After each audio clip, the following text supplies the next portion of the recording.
James Baldwin was born on August 2nd, 1924, out of wedlock to a mother named Emma Burtis Jones, who divorced the father due to his abusive nature and involvement with drugs.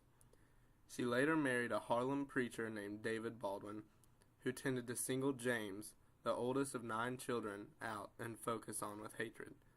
Many factors of James's childhood affected his views and how he wrote. At the young age of just 10, he was attacked and beaten on the streets of Harlem by a gang of police officers.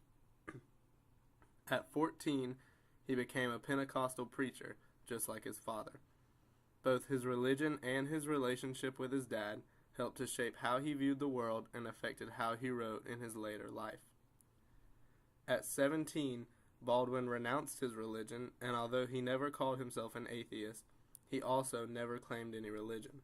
Once, when asked about his religion, he said, now, nothing. I am a writer. I like doing things alone." One of the main things that James Baldwin struggled with while growing was the hardships of being black in America, also known as double consciousness. Part of the dilemma of being an American Negro. That one is a little bit colored and a little bit white. And not only in physical terms, but in the head and in the heart. And there are days, this is one of them, when you wonder what your role is in this country and what your future is in it. It was also during this time in his life that Baldwin discovered he was gay.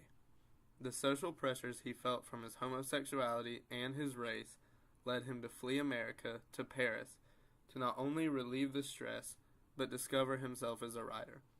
In 1953, Baldwin's first novel, and arguably his most well-known, Go Tell It on the Mountain, was published.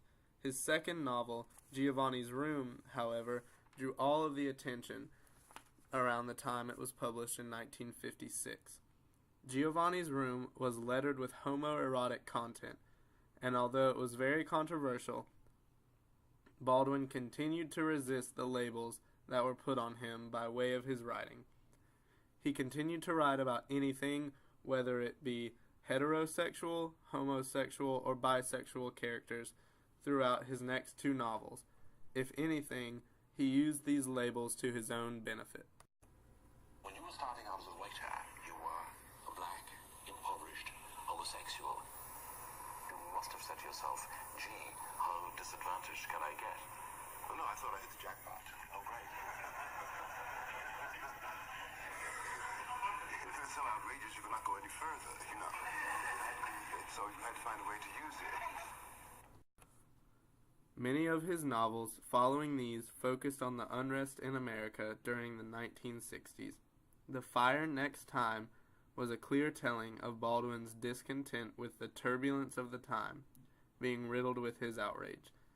It did, however, get Baldwin on the cover of Time magazine in 1963 while he was going around the southern states speaking about the civil rights movement. During this time, James was also in the process of writing No Name in the Street, which focused on his experiences in the 60s and specifically the murders of his 3 personal friends, Medgar Evers, pictured in the middle, Malcolm X, and Martin Luther King Jr.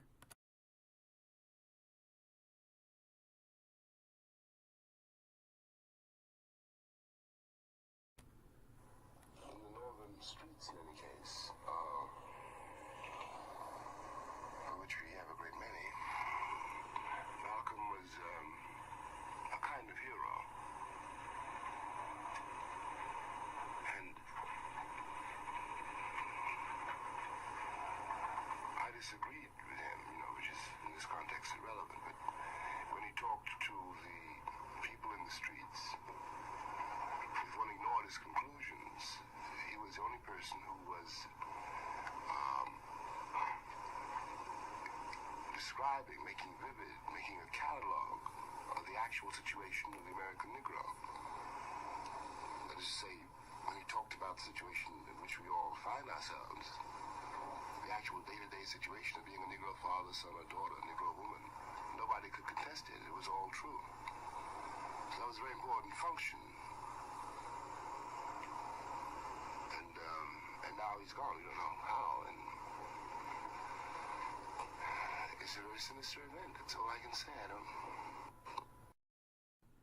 Baldwin was also very close with Richard Wright, who helped him secure the Eugene F. Saxon Memorial Award, and whom Baldwin considered the greatest black writer in the world.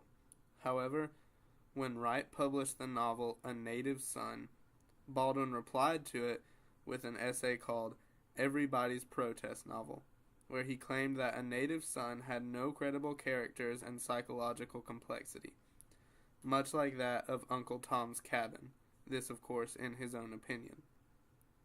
And the two authors' friendship ended. There was a lot of controversy surrounding these events, and some would argue that Baldwin betrayed Wright after all the things he had done for him. In his later years, many of Baldwin's writings were overlooked and only now are beginning to receive attention. At the time, he was being very harshly criticized with every publication, most notably Eldridge Cleaver's criticism in Soul and Ice. But Baldwin continued to stay true to himself and wrote to his own convictions rather than what his audience or the world would have preferred. His last publications tended to focus on the importance of black families, and his final essay, before his death on December 1st, 1987, at the age of 63, was The Evidence of Things Not Seen, inspired by the Atlanta child murders of the 1980s.